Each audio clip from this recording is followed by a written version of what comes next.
Hello and welcome to Making Clothes in Blender number 4. And most probably this is the last one. Yay! We we did it. So what have we done so far? Well, first of all, we used the avatar workbench to have a roof. Okay, link in the description as always. Um, I think we used the 263. On that roof, we created a 2D silhouette of a basic t-shirt, right? Using a plane and moving around the vertices, nothing more. And we duplicate that silhouette. I don't know why I did such small drawing there. Sorry, let's go a little bit bigger. Yay! Okay, so yep, I did a duplicate of that, like this. And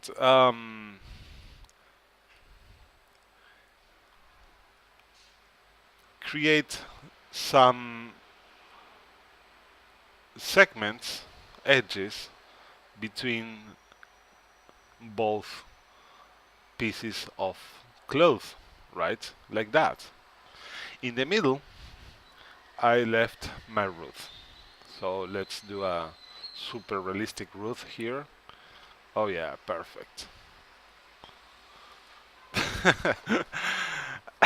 And then I use a cloth simulation and setting these little edges as springs in order to adapt the 2D silhouette into a 3D piece of cloth. So that way we had first approach of what would it be our t-shirt. Okay. And the second class we use another modifier called shrink wrap to adapt better this piece of cloth to the roof shape. And therefore we have our and then I just adjust manually finally the vertices of my cloth to make it conform better, more realistically, our roof. Also, on the openings of the sleeves and the bottom part, and also the neck, I create a new little row of faces and made a cone that goes inside the arms of the avatar. And the idea of that is just create something that you can look to give some impression that is a solid object instead of a face that doesn't have one side. Okay, this is intended to go into the avatar and it will look better than if you have nothing, and if you look on the neck, for example, the neck it's always the part where it's more noticeable, and if you look here you will see there's nothing because faces are visible just on one side. So to prevent that, I made these cones. On the third class, I create a high resolution using the subsurf modifier on a copy of the low resolution t-shirt and sculpt several wrinkles. Okay, and then I just add some lights and generated 2D wrinkle shadow map. Okay, so I instead of have an ambient occlusion map, I will use that to create the final texture. Also, we did a basic and really quick setup of our armature, which consisted in rotated 90 degrees to face X and rename the bones. Instead of shoulder right, for example, I think it's shoulder right, I changed it for shoulder dot R and dot L on this side. And I did the rotation and the name changing in order to have a mirror. Okay, now I have an X mirror and the topology mirror on. That will allow me to just adjust the weights of for the rigging of one side of my t-shirt, and since it's on X, whatever changes I do on this side, it will automatically mirror it and do it on this side. So I have to do it just half of it basically. And that's pretty much what I have here. Oh, and shrink wrap and UV unwrap. Oops.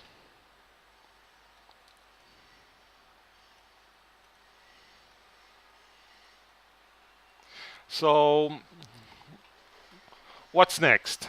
What do we have to do today? Well, and this is the reason why I think that this is the last one. Today, um, the current status is we have a basic rigged piece of cloth, which basically Blender does a good job automatically rigging things, so we won't have to modify much here.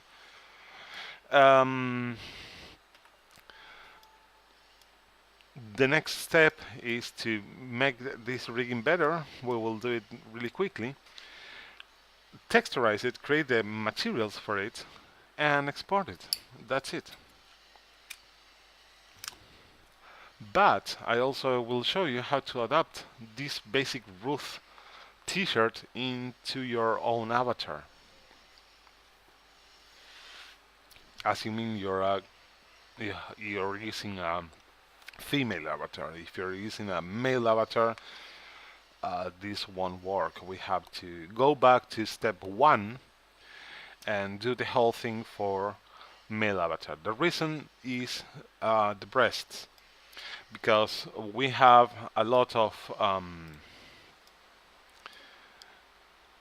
size difference between the arms because of the breasts, and way more thin waist here. I'm sorry, my English is bad at morning. But basically, we have too many differences in the torso to make this useful. So, if you remember, we also have the map generated already with the pretty wrinkles I made in the high definition shirt, right? So, yeah. Let me start the screencast keys so you can see what I'm doing here. And let's start with the pretty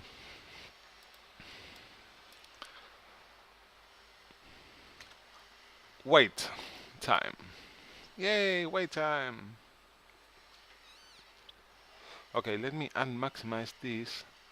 I will, this is the 2D map I already saved, so I will change this and go back to my outliner. And the reason is I want to hide my Ruth, okay, to watch, to see better what's going on here. And the first thing, okay, let's start with the sleeves. As you see, they actually move pretty well. We won't have to do much here. if you remember, on the rigging curves, I will correct a little bit this in order to make it more smooth, more constant. The stretching of these faces, I want to make it constant in order to not have this deformation around here. Um, Let me check out first in the options panel on the 3D window. In options, the second tab, X mirror and topology mirror are on, because that's the point of rotating the whole thing. Otherwise I wouldn't even bother do that. And yeah, so I will go out with a normal brush, and pressing F you can change the radius of your brush. I will change the brush for the standard bell shape and go back with the strength to something really tiny, some tiny value here. Okay. Why? Well, because now I can dab over my vertices and have a finer control on where my vertices will go when I add some weight, right? And the objective of this is create better distribution of the vertices when the arm is down. That will stretch my texture in a better way, in a more realistic way. I know it basically will look better when I move the arms around.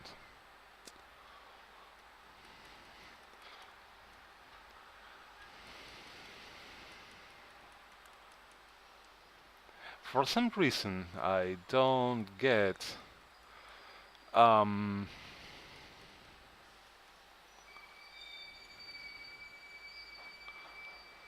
when you have weight 0 and you are removing weights,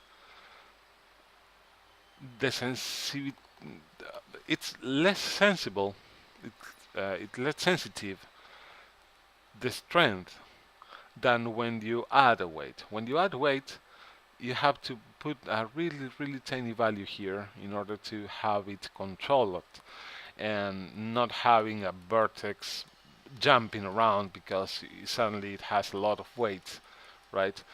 But when you remove the weight, the same value will be too low, and it will force you to dab and paint a lot in order to make the very same movement backwards. Why? I have no clue. But looks like it works like that. Okay, I want to move this a little bit up in order to, as you see, we have some sort of curve here that goes way down over here and goes up again around the armpit and the back part. And I want to make it more constant, right? But removing weight from these vertices doesn't seem to affect the thing. And that's because it doesn't have any weight over here. See? So instead of removing weights from the other side, I will add weights on this bone. Remember, just check both bones.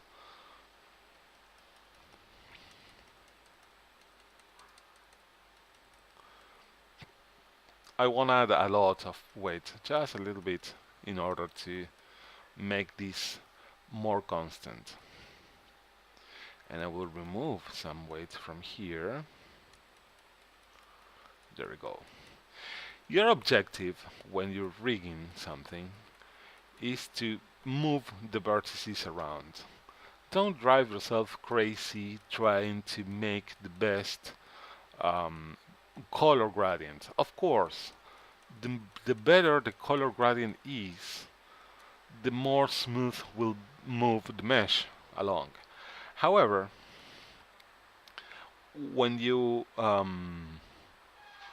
it may happen that you're assigning the right weights on the vertices without the need of a super duper smooth um, gradient of color, and it's effective anyway. What I mean is basically don't drive yourself crazy.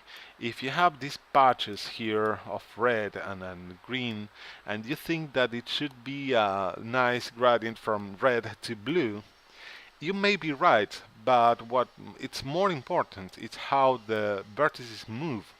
If they move okay, then you don't need to change the colors so much. Remember, this is just a visual representation of the weights of how much this bone affects these vertices. Okay, it may not look awesome, but basically what is important here is how it moves. If it moves okay, then it's okay. However, it doesn't move okay in our case. Check this out. See? So what I will do now is, yep, I will add some weights here and see what happens.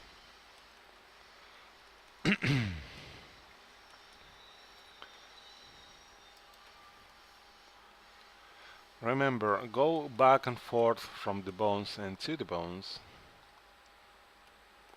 in order to move your vertices and prevent deformations. That's the whole point. It is expected the vertices to move. In fact, that's the point of rigging mesh. But you don't need to drive yourself crazy, or even less, you really don't need to make them move uniformly. Okay, I mean,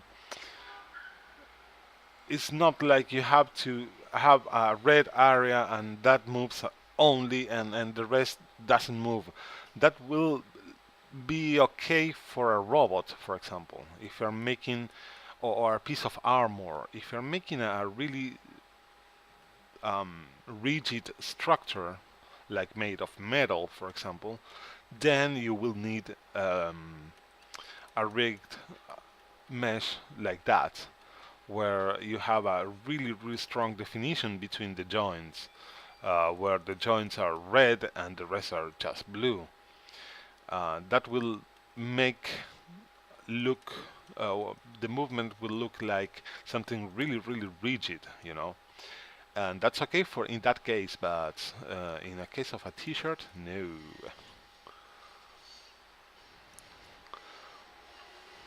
Okay, my objective here is to make these two vertices closer to each other, a little bit at least. And here's another secret. The more smooth it is, no, let me rephrase that. Shoulders moves a lot of cloth. If you look at the mirror, you'll see that this part, of course, is the most affected by the shoulder. However, you will move basically half of your t-shirt up and down, or front and back. What I mean is this bone affects a lot of the cloth. So having a huge area of influence by the shoulders, it's okay. It's right. Don't be shy.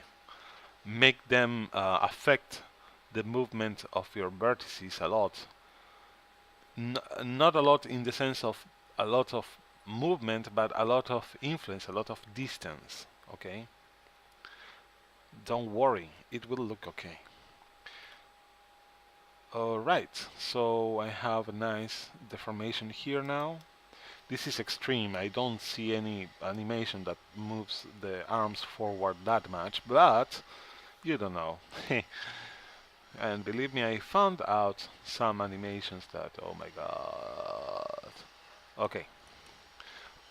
I will straighten up a little bit these.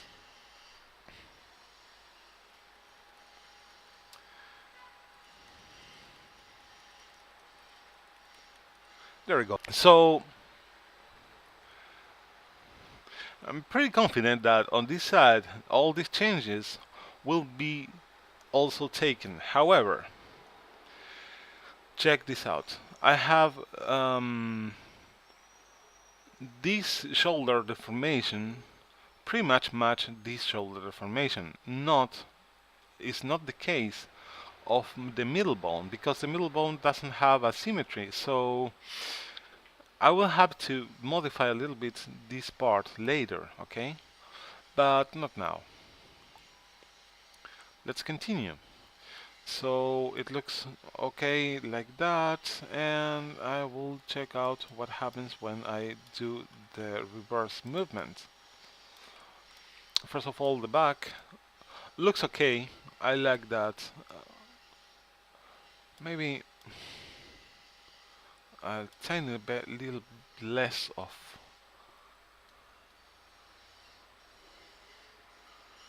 deformation here, and the reason is I want this to compress, not to fold like that so much.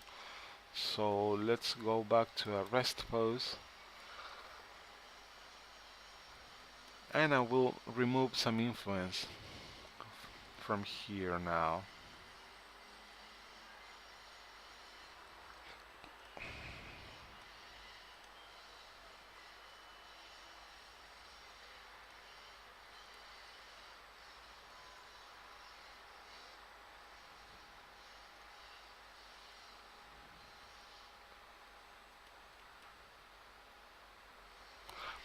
Making it yellow won't affect the result.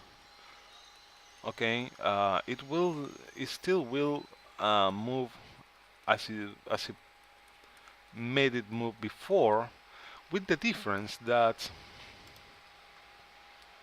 you're allowing other bones to influence these two. And that's my intention here because I will add some weights. Oops, I will add some weights from here too. And the reason of that is to make them deform more uniformly, but also to make them fold better when the shoulder goes backwards. Let's see now what happens. Oh yeah, see? It folds less, and that's okay. That's my intention here. However, I will add some more influence over here too, just a tiny little bit. When remember, this is a ball joint, and they're kind of evil. When you are doing modifications like that, always check out that. Let me see, something else shouldn't be affected. Yes, this. And this part either. There we go. I'm just removing influence where it shouldn't be any. There we go. Oops. Check this out. Undo, undo, undo, undo. There we go. That happens when I move my camera down and accidentally paint out the influence on those vertices. So what can we do in this case? Because whatever I paint, I will bark this part. Well, Alt B to the rescue. See?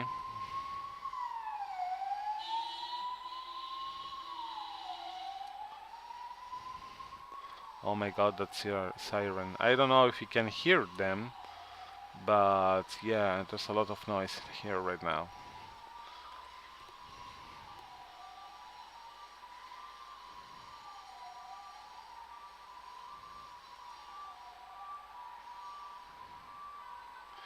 Alrighty, now we're talking.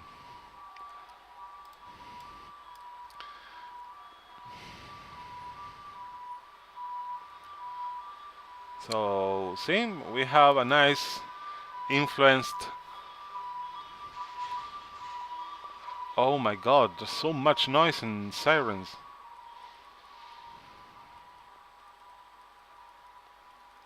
We have nice and influenced vertices around, like that.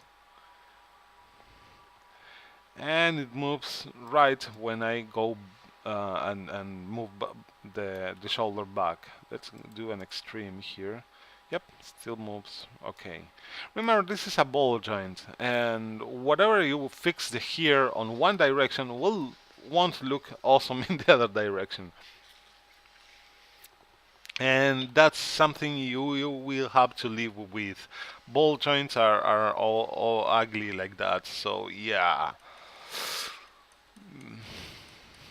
resign yourself to make a good movement tolerant to some directions in some degrees, but you know that it won't be a miracle.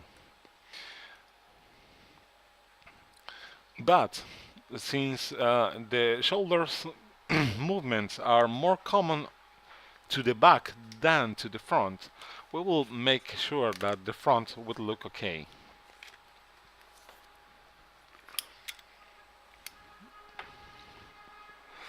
So I will add some weight and we'll start to dab around here.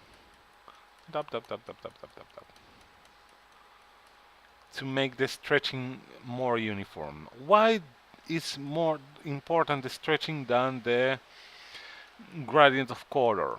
Well, it's basically the same actually, but the stretching will basically stretch the mesh, and that will be very noticeable on the texture, you know.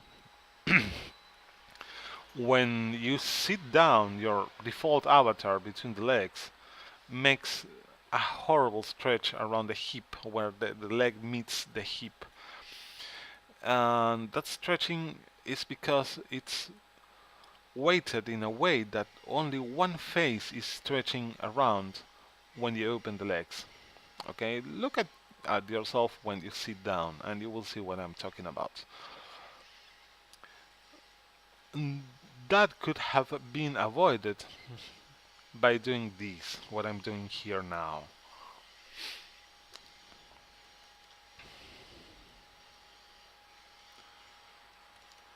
Just preventing this super stretch here make the faces move around a little bit more uniformly would have make even the low res avatar move better and look better when it sits down and open the legs. So that's my pet peeve, and that's the reason why I'm doing these, because I want my t-shirt to be nice with the texture and move okay when I do extreme movements like this one. Alright?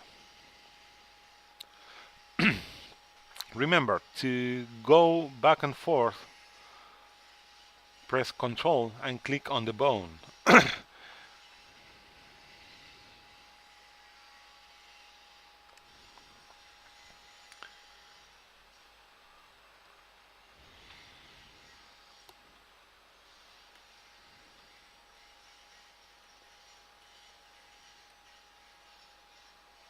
Also remember, this is not magic.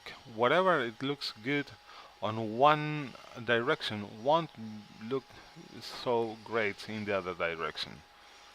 So yeah, move the bone constantly and see what happens, because it may be a work of art if the bones just moves on that way, wherever that way it is, and then it's horrible when it moves on the other way. So be prepared for that kind of weirdness. But it looks better now. It looks way better now. So let me check out. To return to the default position, Alt R. Okay. So yeah, let's see what happens now. I'm rotating in Z vertically, and as you see, it looks really good now. I will do the same with the rotations on X, which are the most critical because it rotates moving around everything. And as you see, it does deform the mesh right smoothly. And finally, rotation in Y, and let me see what happens under the arm. Yeah, that won't do. I need to make this better. Also, I need to stretch this arm. There we go. So, more smoothing here.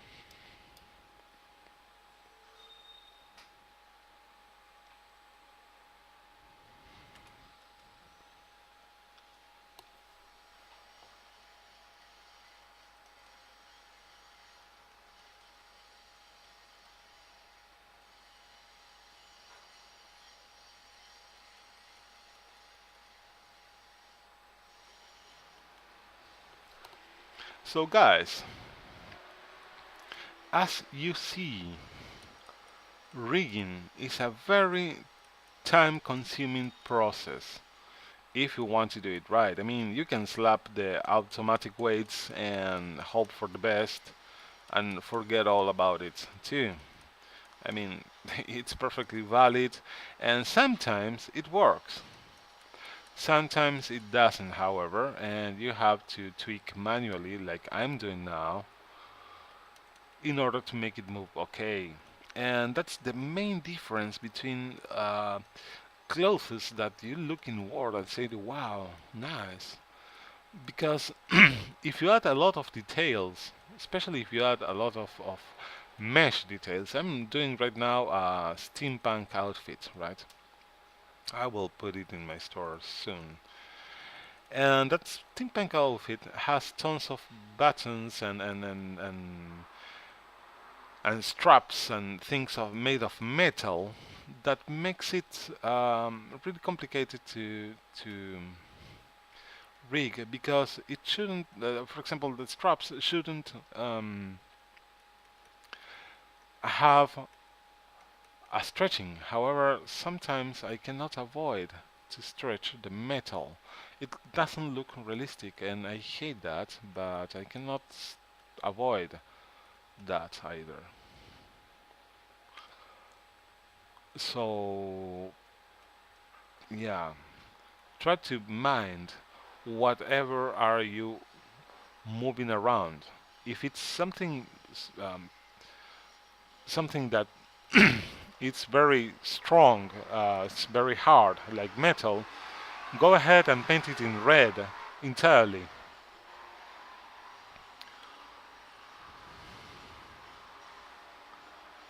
Alright, now it looks better.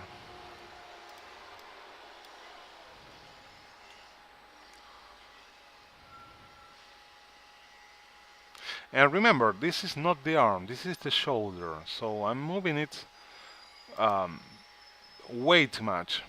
Way too much. But that's perfect because I needed to know how much it will deform my my t-shirt in order to know how much it will um, how realistic or not would look. Okay, so I know that on the other side this will look more or less the same. Okay, because I have the mirrors on. However, in the middle part things change because we don't have mirrors here. And normally what happens is that we have a way too strong difference between this bone and this bone. And if I rotate it in X, as you see, the only thing that stretches is one face only. And that will super stretch this part of the texture, and first of all won't be realistic, and second of all it will look ugly, really ugly, not only on that movement but also if you rotate it on X, I mean on Y. Check this out. See? Well, we will fix that. Oops, there we go. How can we fix this in a quick way? Well, we can use a gradient. And for that, now down here, we have weight gradient, see? Weight gradient takes the, um, you create a line here, like that.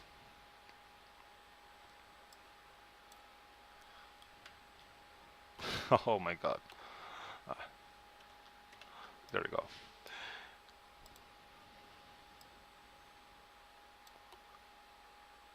Boo. Yeah, I think that I need less weight to the gradient in order to the gradient to work, because right now it's not working. I mean, I don't know if you can see it, but it it is working, but barely. Okay, so it changes the color around here, but barely. So I think we won't be able to use that. However, what I can use is a blur here and blur the whole thing around. Don't be shy, don't worry about blurring too much, because we can change that later. But blur gives you a good approximation, or first approximation, to this. You know, I remember one person that left me a comment about, I think that person works for Machinematrix or something, and was talking about, what's the name of that?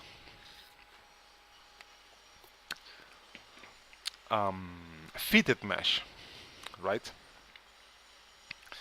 And this person said something like, "This is great for rigged like fitted mesh, and Avastar does fitted mesh easily." And yes, it does.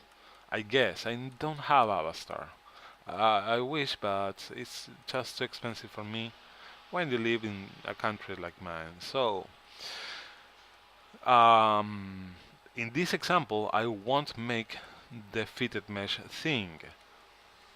However, I'm planning to show you how to do a fitted mesh using another utility Machinematrix released before, which is also free, and it has a set of bones you can use for fitted mesh.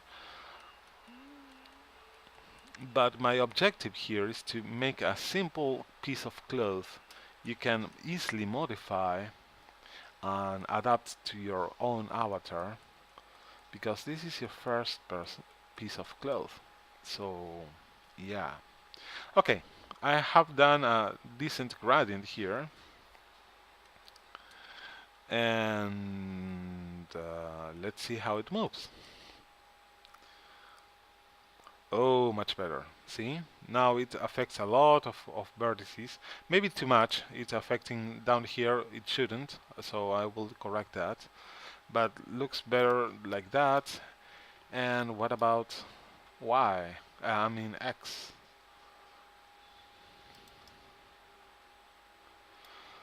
Better, not good. I need to now go to this bone and add more influence on these vertices in order to make them move more and use all my resolution, all my vertices, instead of stretching just one face. Okay, remember, the more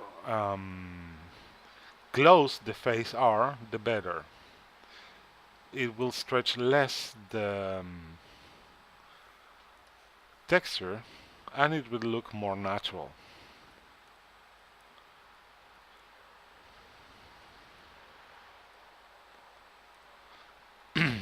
And most probably what looks better, what looks best when the inst okay, this joint is also a ball joint. Okay, it moves to all directions, and the ball joints are the most difficult to do and the most difficult to make them realistic here. However, in the case of the spine, it's more natural to bend it forward and backwards than side to side. I mean, you don't bend side to side so much, okay? So we have to concentrate in how it looks when you stretch front and back. And if it looks good, it won't be necessary to drive also crazy doing the sides, okay? Because once it's done right from to back, it will look right on the other direction, side to side. Which is pretty much the case here. We have a nice stretching.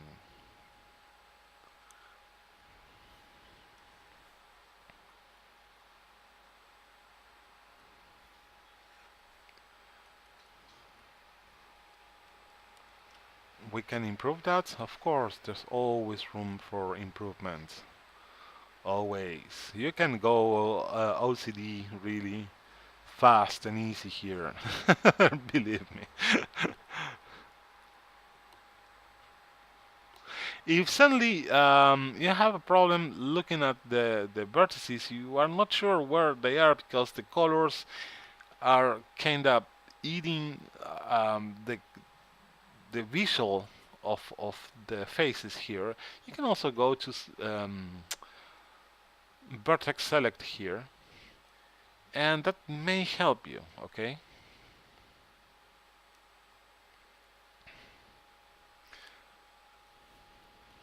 Not my case. I can see them perfectly. Mm. Alrighty. So what's next?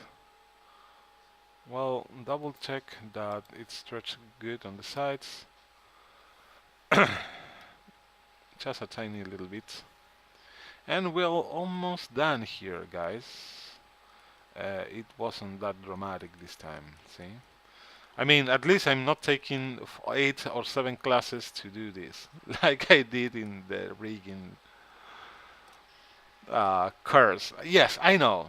My classes tend to be long, but I'm trying to limit them to 1 hour. And the reason is I want to make them more detailed as possible without killing you, right?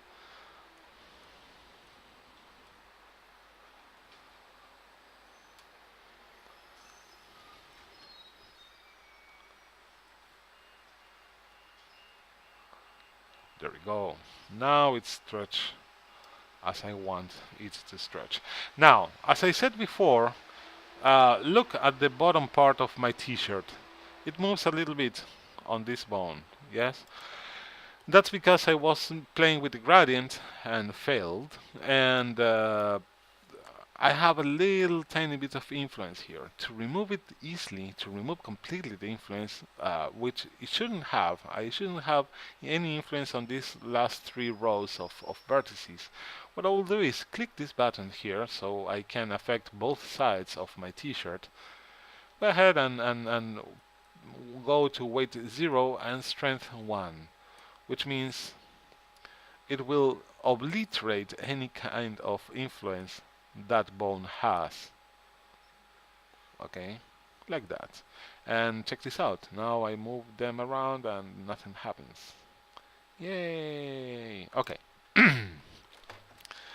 What's next? Well, finally, I have to do exactly the same with these 2 bones. Or at least check out that these 2 bones moves more or less right. From what I'm seeing right now, I can predict it won't move. Awesome. Yeah. And that's your answer. It doesn't move awesome. See? And guys, this is another reason why you need alphas. Okay? When I copy the weight bones, I'm sorry, when I copy the weights of the vertices, I use the standard root for that. Okay, our little beautiful root here. However, in spite of copying the weights of the standard root, I'm by making them making the vertices bend as I want and not as it was the root. I'm changing the way the shirt folds around the avatar. Okay, which means the avatar will fold in a way and the shirt will fold in another way, which will make the avatar poke out the geometry of my t-shirt. Why? Well, because they fold differently. So otherwise I would be perpetuating the errors the avatar has on my t-shirt. So to prevent that, you will need to include an alpha layer to hide the geometry below the t-shirt that the avatar can use as an alpha layer. And that's the reason, or another reason, why you need alpha layers and mask the avatar behind or below the cloth, the meshy cloth you may create. Okay, it's not optimal, I know, but it will be better than leave the avatar poking out your t-shirt. It will look horrible if you do that. Don't do that. Don't be evil. Have mercy of your users. Your users deserves better. I will take this time while I'm dubbing these. I'm removing influence here on these vertices to add influence on the other bone and move all the vertices up. If this is too red, I will have to use extreme weights here in order to pull the vertices around, and I don't want to. There's no need to. Alright. So yeah, don't be shy and don't be shy to stretch and remove influence like this from your cloth. It won't, nothing bad will happen. It's not like your avatar moves and will leave the vertices behind because it has already an influence. Okay, it needs at least a little bit of influence to prevent that. So while I'm doing this, I will take this opportunity to thank you, Generic Hue, for all the views and subscribes I am getting from here from you. Right now I have 170 something subscribers,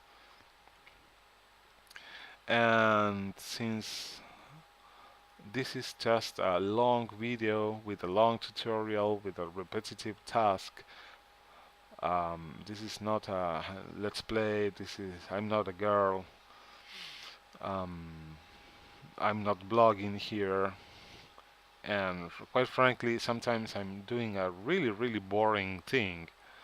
It amazed me that I have so many people interested in this, and I really feel awesome and humbled for your attention. So thank you so very much, guys. It really makes my day. It gives sense, you know. I'm doing this for to share what I know about this or how I do these things, and see people that appreciate that is awesome. Just blows my mind.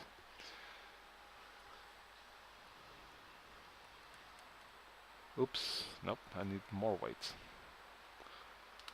Event tweak L. What the? I don't have a clue what that event is. Oh my god, those strange events. Alrighty. Something else? Yeah, a little bit of pulling down here. Maybe. And I'm doing my best here to move around the geometry and make a stretch more smooth. However, this bone normally is not that much twisted in normal animations. So yeah. Alrighty, now it looks a little bit better. See, it stretches okay. Let's see what happens behind. Oh my god. Yeah, not good.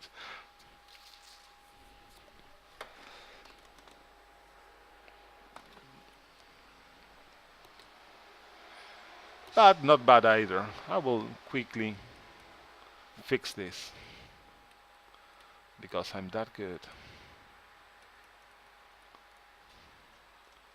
Or because I just did this so much that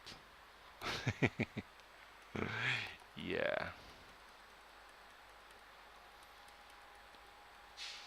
You know, eventually you do this in your sleep, basically, because it's pretty predictable what happens and how can you improve the rigging of something by once you did it once or twice, you know where the problems are because the avatar, regardless its shape, it's always the roof and it's always rigged in the same way. So it's really predictable. How can you rig your clothes?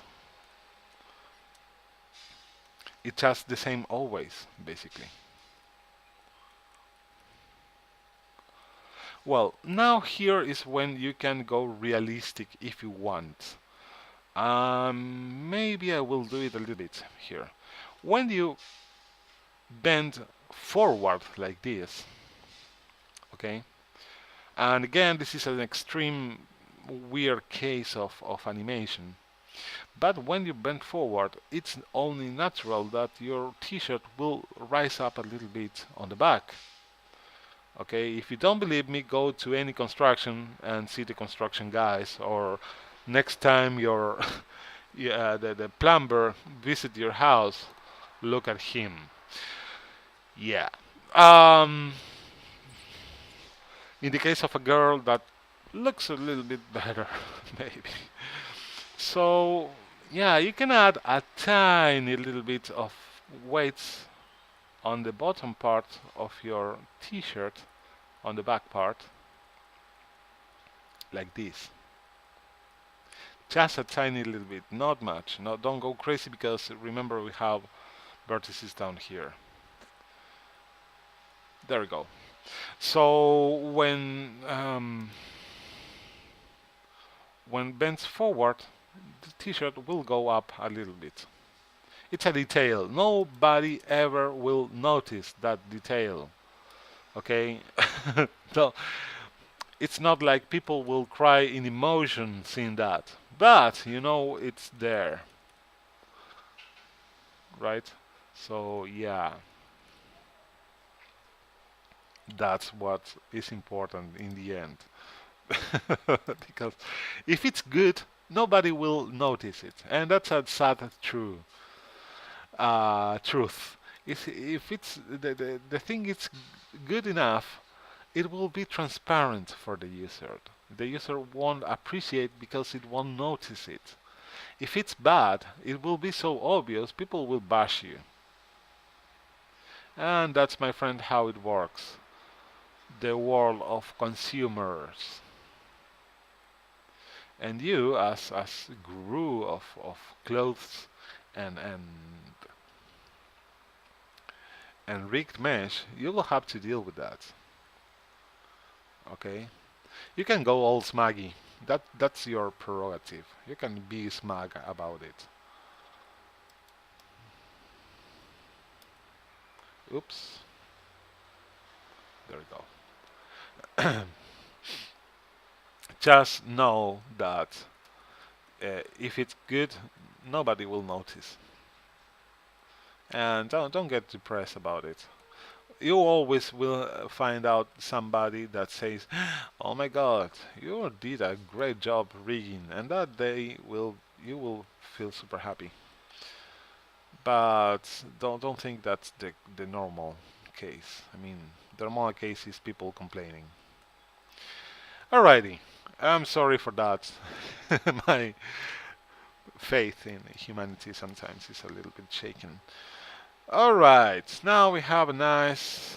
As you see, I didn't change the last row of vertices at all, except a little bit on the back, because I want the shirt to be there, and that's okay. But as you see, even in the twist mode, which is one of the most complicated ways and the most obvious deformations. I mean, when you twist the torso, it deforms really, really bad normally. And even though it's a very complex movement, the mesh is pretty much uniformly distributed, which is okay. Okay, that's the idea of the rigging. So, done. What's next? Well, now it's rigged. Save it. Please. Save it. Texturizing time, right? At this point, this is exportable already, right? You have UV map. You have a UV map done. It's white, and you have also a nice folding folds to use as texture. So if you want right now, you can export this and tint it or leave it white, and you already have a t-shirt. However, I will add some texture to it and change it and maybe a pattern, I don't know yet. For that, I will go to CG Textures. CG Textures is a good resource online. If you get a free account, which is free, you don't pay for it, you can get, except the most gigantic textures,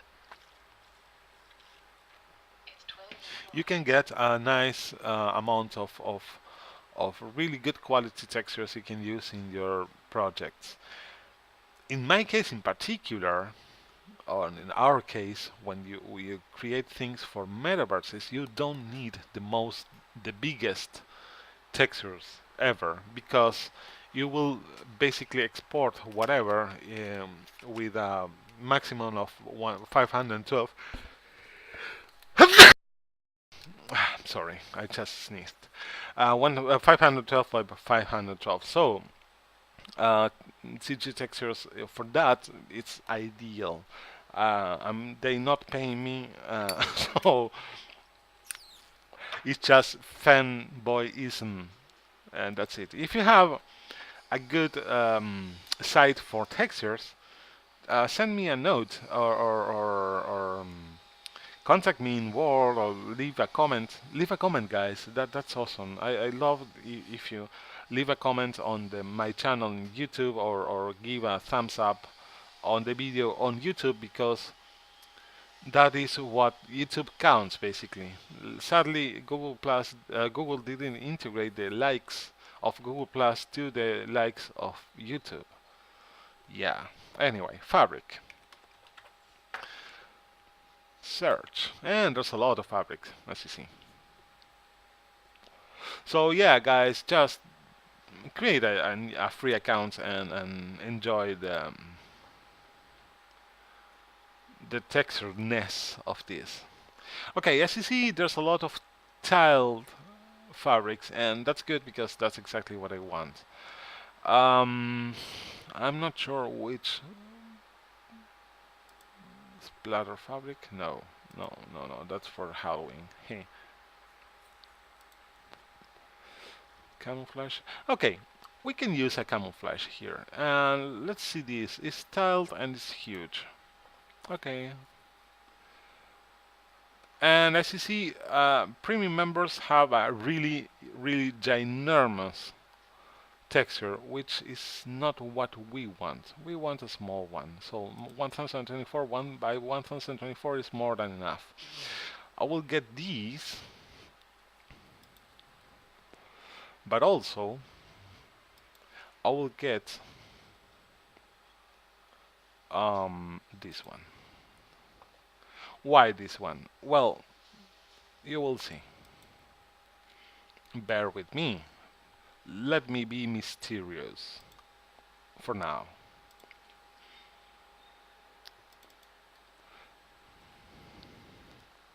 So in the other monitor, while you're not seeing, I'm moving the two textures I just downloaded to the textures directory I have in order to use them in Blender.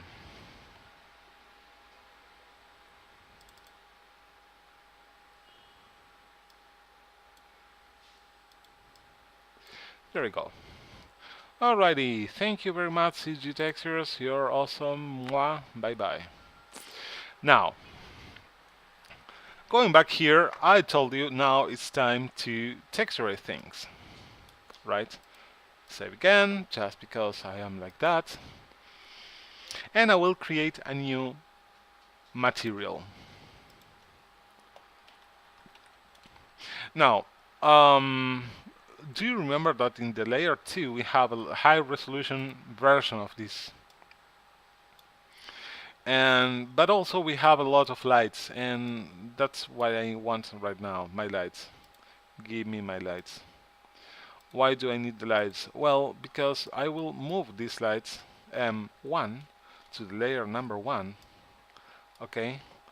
I will press N, and in shading over here I will press GLSL. GLSL, what it does is create the make the shading, make the textures or whatever you do processed by the, oh my god, those sirens, processed by the graphic card, which makes it super fast and also super accurate. So yeah, I will just check out that there's no ambient occlusion here. Okay, awesome. So the first thing I will do is remove any highlights and specular highlights here, because it's fabric. Fabric doesn't reflect light like plastic. And if you see, as I move the t-shirt around, I can see highlights going around my mesh. That's not what I want. So, how do I kill the highlights? Well, specular black. And that's it. No more highlights. Alternatively, you can do also intensity 0 or both if you are really. There we go. See?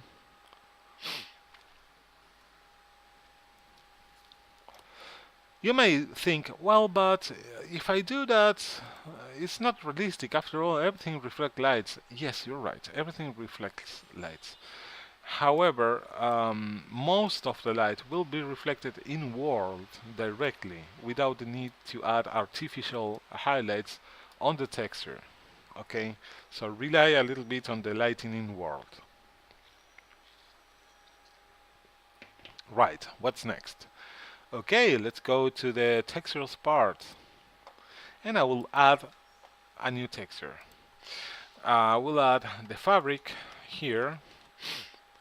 I will create a new texture. I'll use the next slot and create the bump, and the next slot will be the folds, the shadows basically. So let's start with the fabric. I will disable the other two yet, until I use it. First of all, the fabric. Well, it's a texture, it's a image or movie. And I will open, go to textures, and press this little tiny button here, which allows me to see a preview of what I'm of the files in the directory, which is awesome because I need these. Aha! But why it looks so horribly stretched here? Well, because we're not using the UV map. Instead, we're using a generated map. There we go. Much better. See, isn't it beautiful? And since I used my texture from side to side, okay, and this thing is tiled, which means it's seamless. The texture will repeat, and you won't notice the seams between the end and the beginning of the texture. It means that horizontally it will repeat itself, and you won't see the repeating pattern. So the seams around will be more or less invisible. Okay? Yeah, science. Uh, let's do it. Let's make it smaller. Let's increase the repetition of the texture by 2.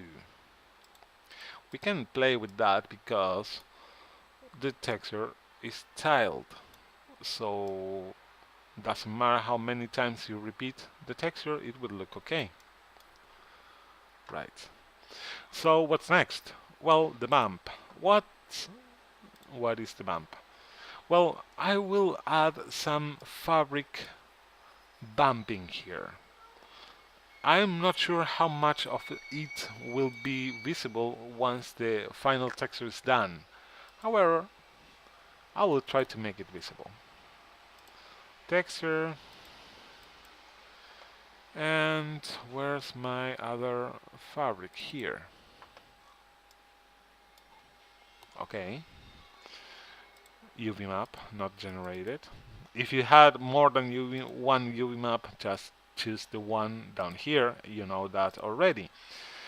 And I will make it smaller. Now, a word of caution here. You may think... one second.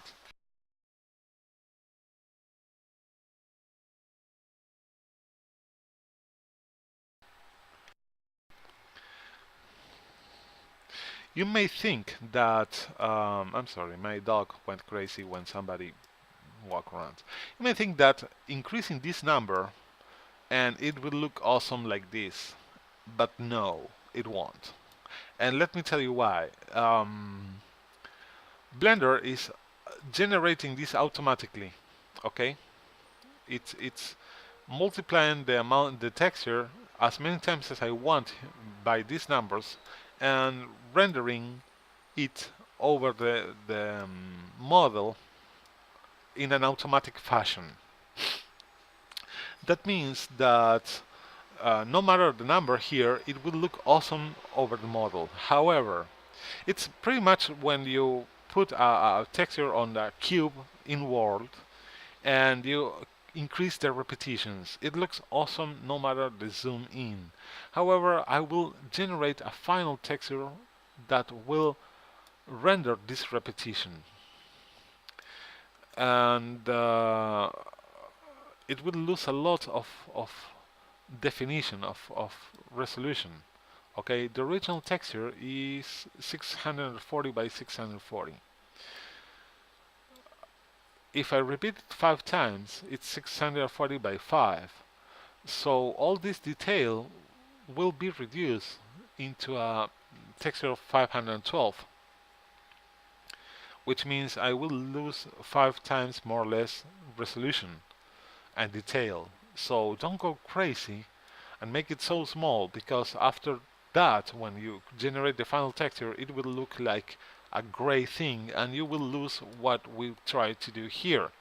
And what we try to do here, so I will go to, I don't know, 3 by 3 maybe.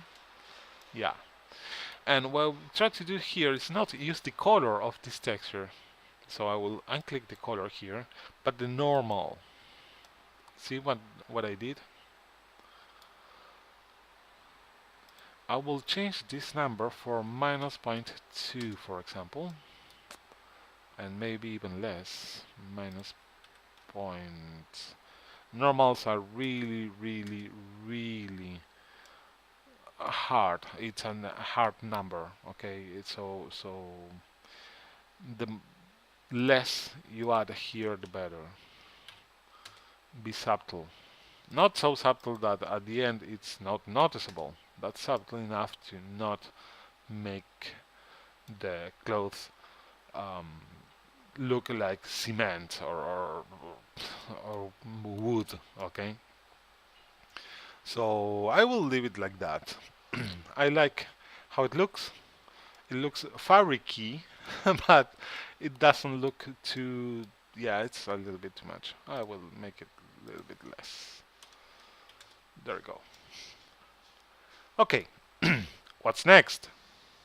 Oh, you can change here for best quality, high quality. Just check out how it looks. Compatible. Well, compatible doesn't look good actually. Low quality, medium, best. Yeah, whatever. Fold. Enable. Image or movie. My fault it's this texture. So I will add map shadow. And so very interesting. UV map. There we go. And it's a color, but on multiply mode. Why multiply? Because I want the black part to affect the shadows of my t-shirt. But check this out. Now it doesn't look very good because, well, the the fabric I choose is has so many patterns that doesn't make the makes the shadows almost invisible. Okay, they are there, but very very subtle. Let me check something out. I was able to do this in previous versions of.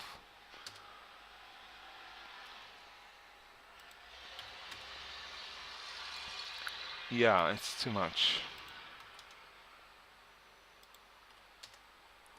As you see, I can change how much or how strong my texture will be, changing the number of color instead of 1.1.5 for example, and will make the shadows more impressive. However, it will also darken my textures too much.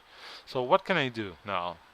Well, two options. Either we can use folds again and make the put twice the amount of shadows, which is more or less than put the number 2 here, but will make less noticeable the.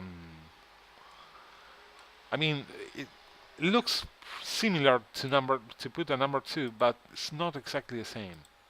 Okay. However, it does darken too much my T-shirt. What can I do, however, is reduce the color of my fabric here and go, for example, .7, and will look better, but also it will look too washed out. So yeah, here's a lesson we can get from these.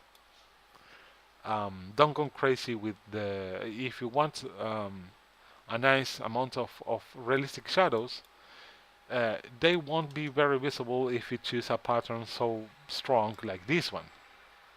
So at this point we have two options. Leave it like that and use it like that. It's visible. I mean, you can check out the difference between shadows and no shadows. Beyond the fact that makes the texture a little bit too dark. You also have these highlights over here.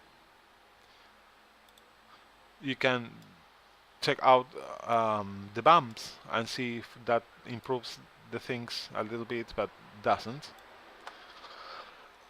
Or choose a less bumpy and patterny fabric for your t-shirt. Okay, check this out. If I remove the fabric completely, it looks really realistic. Either case, either way, it would look interesting. You can render both if you want. Okay, what's next? Well, let's make sure that the bumps will be visible. How? Making nodes. So I will go to my node editor here. Let me put this on the top part. I will use nodes, delete these, and I will add an extended material, and I will add a vector, and I would like to mix RTB. If you don't know what the hell I'm doing, check out the playlist Texturizing in Blender, and you will find out how to play with nodes, which is highly advisable because it's a really fun way to enhance your texture and make it super cool. Basically, the output of normal is dot to use it in the mix. I will multiply this and go to color. Okay, what I'm doing here is render the shadows using this little ball here as an orientation for my lightning, and you can see the immediate result down here. See? And that allows you to make an accent on the bump map. Okay, it won't affect the shadows, it won't affect this folds texture, but it will affect a lot the bump I did before. Okay, and what will be affected is where the light is received and how it affects my model. Okay, also it's a better way to control how it's affected, and you can change this number, the multiply number, for something less, for example half of it, in order to make it less strong, the shadows less strong, more subtle. Okay, don't go overboard with subtleness because otherwise you won't be able to see the result. So yeah, we're done here. I will add a new texture,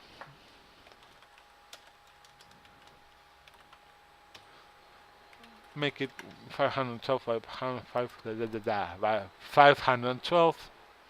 There we go. And I will come here and use full render to bake the resultant texture. And that's it. It's really fast. See?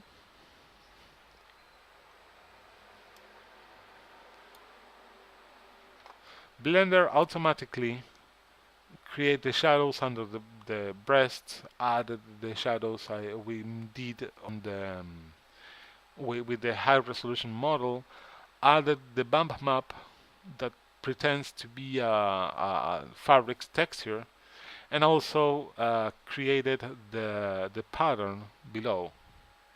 So we'll save this. Actually, we'll change the name first. It will be shirt camo. I don't know how to pronounce that. Save as image. Let me go to my meshes. Blender clothes t-shirt, shirt camo, and I will change it by JPG. Save. There we go. I know I'm extending this class too much, but I want to finish today. So, as I told you before, you can choose to not do any fabric, make it white, because it looks cool also. Shirt, white, text of texture. That's my crazy way to name things. And bakey. As you see, it bakes really fast. Okay. Image, save image. And you can have a preview. This is automatically generated by Blender using your um, VID card. However, if you go to multi-texture, you can see exactly. Let me move away these lamps from here. I will move them away to layer number 2. And you can see how it looks for real. I mean, we using the texture I just rendered. See, and it looks pretty good. It looks pretty nice. Okay. So I can go back and try the shirt camo. Oh, my bad. I overwrote the the texture. Let me bake it again. There we go. Oh, yeah. Now I have to move all my lights to layer number 1. Move 1 and bake it again. Because the full render takes in consideration, oh, of course, takes in consideration the lights. So yeah, there we go.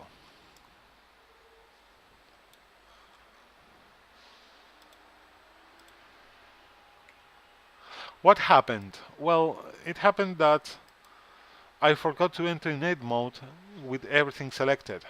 So I overwrite accidentally the texture and create the camo version and the white version on the same image. That's my fault, basically.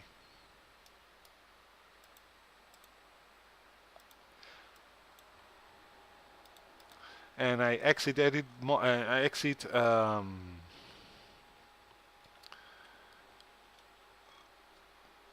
the, the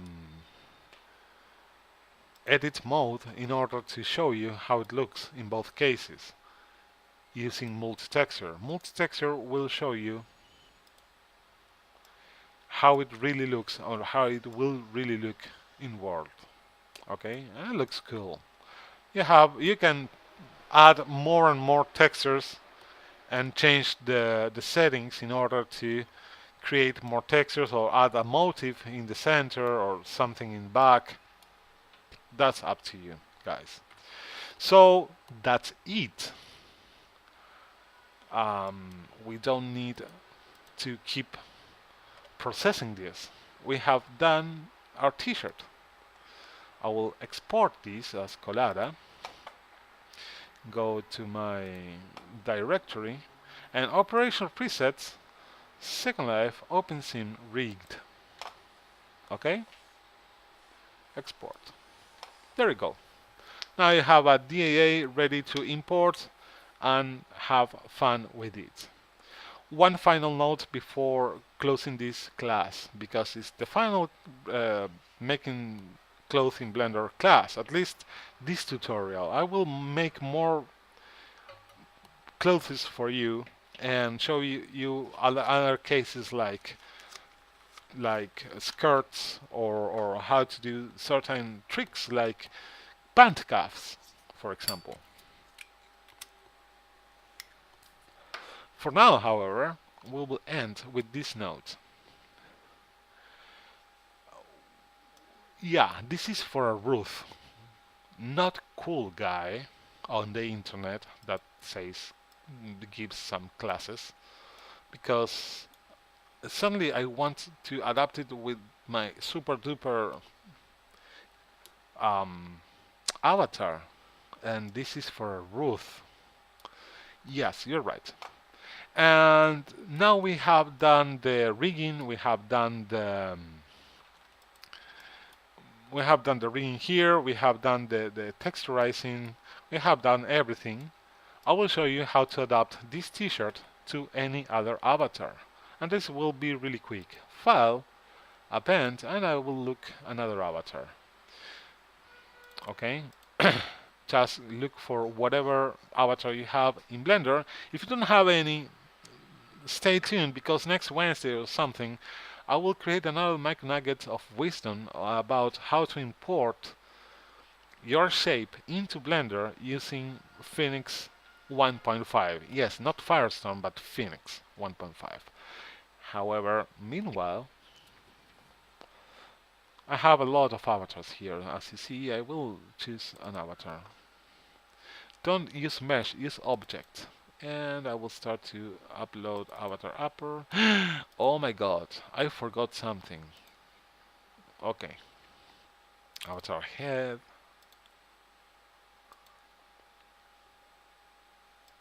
And avatar lower. Okay, I have another avatar here. I forgot something. I forgot something really important. That DAA won't work, guys, because I forgot to turn around the avatar again. Okay? So, I'm sorry. Let's do that right now. 90 degrees. There we go. Apply rotation. Again, Control A, apply rotation. And now I have to rename my bones to to whatever it was before. Right? I enter in edit mode, select a bone, and M color instead of .r, it's right. Okay, so I will copy this and do the same with the others.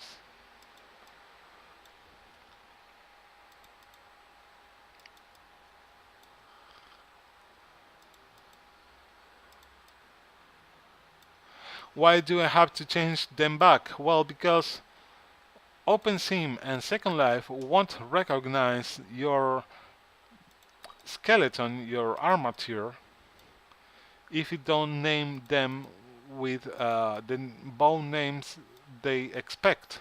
And they expect this to be right and left instead of .r and .left, .l. Okay, done one part.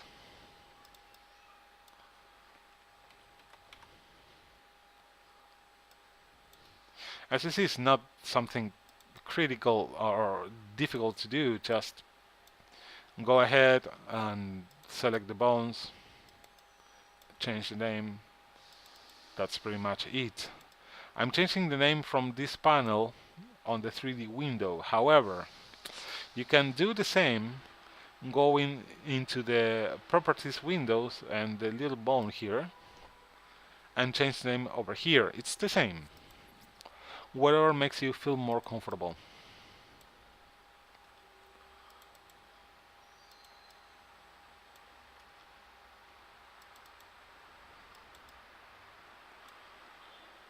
And as you see, the only thing I did was apply the rotation on the armature. I didn't apply the rotation on anything else because I didn't apply the rotation before either.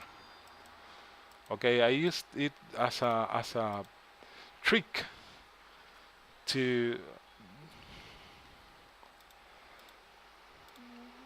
have the mirror enabled and working.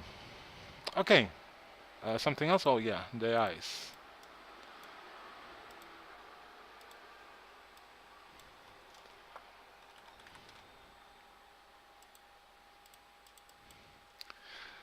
Done. As you see, it's really fast and easy. And if you check out your shirt, the vertex groups did change the name accordingly. Okay, you don't need to touch anything else. And this is the important part. So I will go ahead, export it again as Collada. Operation presets, static now rigged. There we go. Export Collada. Now it will work. Now, what else? Well, I will apply the rotation anyway because I'm like that, just in case. So, this is another avatar. Okay, it has different proportions. The breasts are a little bit bigger. This is not the roof.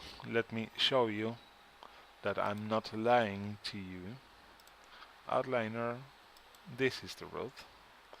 Okay, and all this is our roof. This is our new avatar. What can I do? Well, since it's already rigged, already set up, already textured, all you have to do to adapt it to your new avatar is enter edit mode, okay, and move around the vertices. That's it. That's why I told you it's easy for you once you have the cloth ready to adapt it. Oh my god, what the hell? To adapt it to whatever avatar you have. What the hell happened?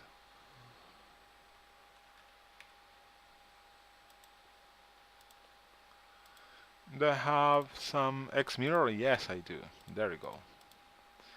Now it doesn't have an X mirror enabled. I will be able to, yeah, change this without deforming anything else. So yeah, as you see, it's super easy to adapt this thing to whatever avatar or whatever shape of avatar you have without driving yourself insane. Okay, once you have the standard roof, the rest is a matter of moving vertices around. Normally using only the moving around faces or change the size with proportional editing on. And I just done a t-shirt adapted for this avatar. That's it. The rig is exactly the same, so you don't need to touch anything else. So my advice, my personal advice is do it on a roof and then, assuming it's a female avatar, and then adapt it to whatever avatar you want to have. Okay? And changes will be the same. I mean, it won't affect anything else on your avatar. It will be still rigged, still well texturized, and you won't lose any time doing this. So that's it, guys. I hope you enjoyed this first approach to how to do clothes in Blender. Leave me in the comment section if you want some ideas of what clothes would you like to see me doing, or what other thing you would like to see me to explain.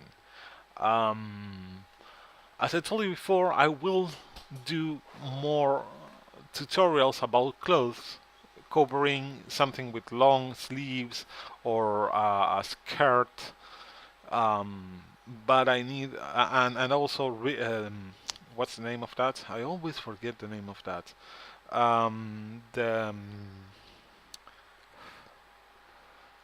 The mesh that moves with you. What's the name of that? This dynamic mesh. Okay, I will show you how to rig other kind of meshes, but for now I will end this here. Next class I will start to do this mesh. I never remember the name. Liquid mesh? No, it's not liquid mesh. Anyway, fit mesh. Oh my god, there you go. Next time will be fit mesh, and I maybe use this very same t-shirt and show you how to fit your mesh to this new armature in order to make them move more naturally with your avatar. Until then, guys, thank you for watching. Thank you for appreciating these classes. Leave a comment, please. Leave a thumbs up on YouTube, which makes my day actually. And don't forget to check the micro nuggets of wisdom. You may learn some quick tricks you didn't know before. Until next week, have a